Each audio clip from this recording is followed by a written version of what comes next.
How to create content for social media management clients. Hello and welcome back to this channel where we talk all things about freelancing and social media management. And today I'm going to answer one of your most popular questions, and that is how to create content for your social media management clients. Hang on, did I not just say in another video that you shouldn't create content for your clients? Let me explain this in this video exactly what you should be doing and what you should not be doing. So before we dive in, let's recap a little bit. As a social media manager, your job is to create a social media strategy and then post on their social media channels. So are you also the one then who takes the videos and the photos and then goes into ChatGPT and finds a caption? No, this is not the workflow you want to do. And frankly, this is still what I see a lot of people doing, and then it results in 0 comments, a few likes, and definitely no shares, aka the algorithm feels your content is not valuable because it's not the algorithm, it's you. Okay, let's start with what you should be doing. First of all, you need to have a social media strategy. So if you start working as a social media manager, especially as a freelancer, you want to first create a social media strategy. There's a full video on how to do that, but let's just quickly do a recap or a summary. What should be in there and why do you even need it? Well, because you can't just go to ChatGPT and tell it, give me content ideas for this channel. Let's use a mindset coach or a meditation teacher as an example. You go into ChatGPT, you type in content ideas for meditation teacher, and then a bunch of ideas will come up. You can even create captions, and then at the end of the day, you will post it and it will look like every other ChatGPT or AI generated content, right? So what you should be doing instead is talk with your clients. First of all,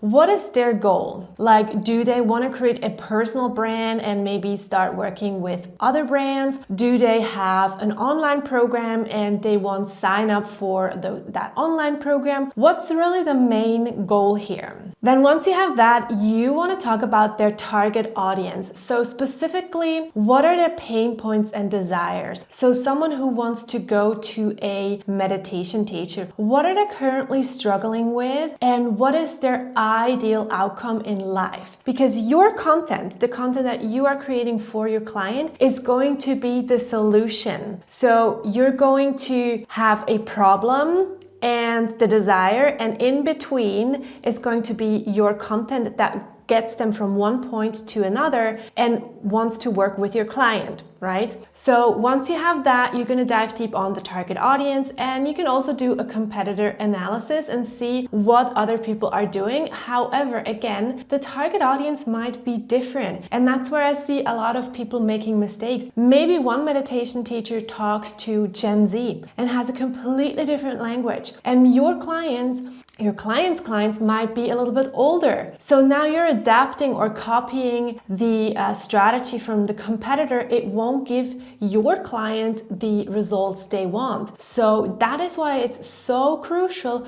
to first have a strategy, figure out the goals, and then go from there. Which means after that, you can decide on the different content pillars that you want to work with your clients. I usually do like 4 to 5 different content pillars, but it's up to you. So in this specific case, when we talk with the meditation teacher, we want to have one content pillar that is educational. So you want this because the client needs to showcase their teachings or their services in action, and that will then get more people to sign up, right? So if you see a video on social media with someone who is doing a meditation practice and has like a super soothing voice and talks exactly to your pain points, you're gonna not only follow the account, but you're probably gonna click in that bio and think like, oh yeah, I wanna work with that person. So we do want to have content pillars that match the goal. And in this case, the education would be to build trust so that they do want to work with our client. Then after that, we are going to figure out the ideas of the months. And I mean really just like, what are we going to post each day, but not specifically what's the post, but more like an overall topic and with the different content pillars. Once we do have that, we will see what are we going to have as a carousel post, what are we going to have as a video post, and what might be just a static photo, even though we know now in 2025 a static photo alone usually doesn't work anymore. And then once you have that, you're going to tell your client what footage you need, and I have a shared Google Drive or Dropbox with them, and then they upload the content there for the whole month in advance. So now when you go in, you can take the footage and you can make it in a way so that it works for each social media platform. So yes, you do create the content, as in like you create the reels or the TikTok, but you're not actively taking the footage. If you do that, that will be a separate job and you would have a separate package for that. So obviously you can offer that, but it's not a standard part of a social media management package. Once you have that content, you can then again create the specific content pieces for each platform and look at each platform as a different country. You can post the same message, but you need to adapt the language. So the way how you edit a Reels might be different on how you do it on a TikTok. And maybe you see a video that could also be a carousel post. So you will do that as well. And now we come to the hooks. So each content piece needs to have a hook. That could be the first 3 seconds in a video where someone says something. This could be a visual hook. This could be the title in a carousel post. And that hook will really make sure that people continue watching a video or scrolling through a carousel post. So if your hook is not strong enough, most likely people won't even see the full content. So it's really important that if you have your clients film something, make sure that you also let them know what kind of hook to say in the first place. And for that, you can use ChatGPT if you need some hook ideas. But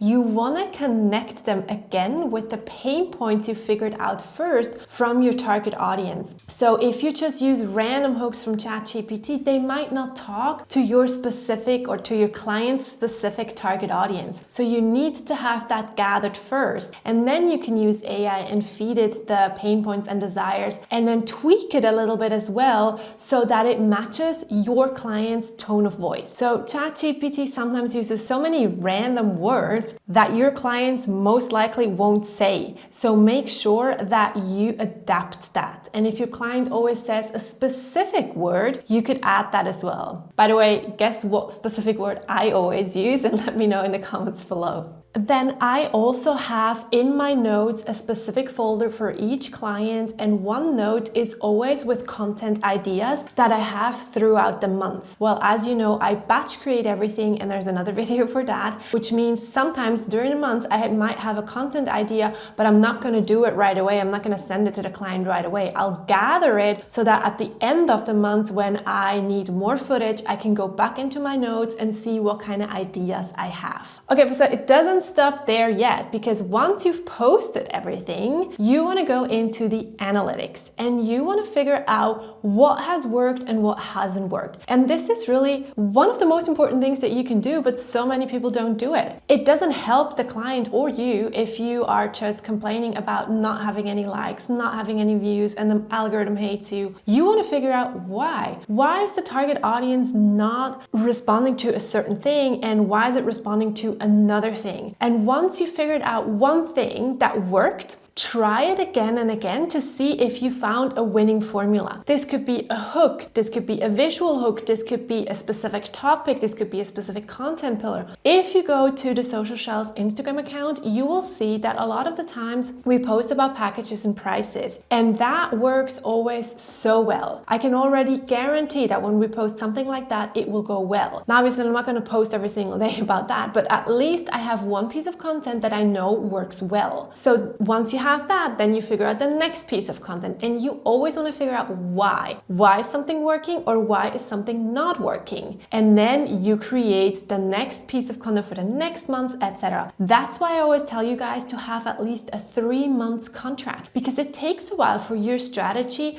to actually come in place, and you need to analyze data. And data never lies. No matter what you see other influencers or gurus say online, if your data says it's it's not working for you, stop doing it. And if it's working, even though everybody says it's not, keep doing it. Then obviously you can repurpose content like I just mentioned before. So if you have a video that has performed well, why not turn that into a carousel post and vice versa? And then obviously you can also add trends. Now remember, trending music and trends is not the same. And as a business account, you cannot use trending music. And I will do a completely separate video about that. But let's just stay on topic. So if you see a trend, like the trend we had about I met my younger self for coffee, and that's just happening, you can still message your client and say, hey, do you want to hop on this trend? Obviously, that can't be planned. So you still want to constantly see what kind of trends are out there and would it match for your client. So this is roughly the process you would go through if you create content as a social media manager. Again, you are not taking photos or videos, but you have to be in charge of the strategy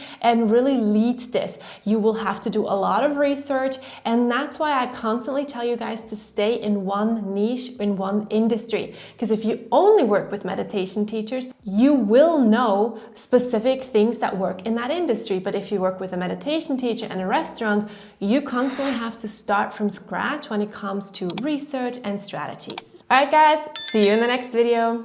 Bye.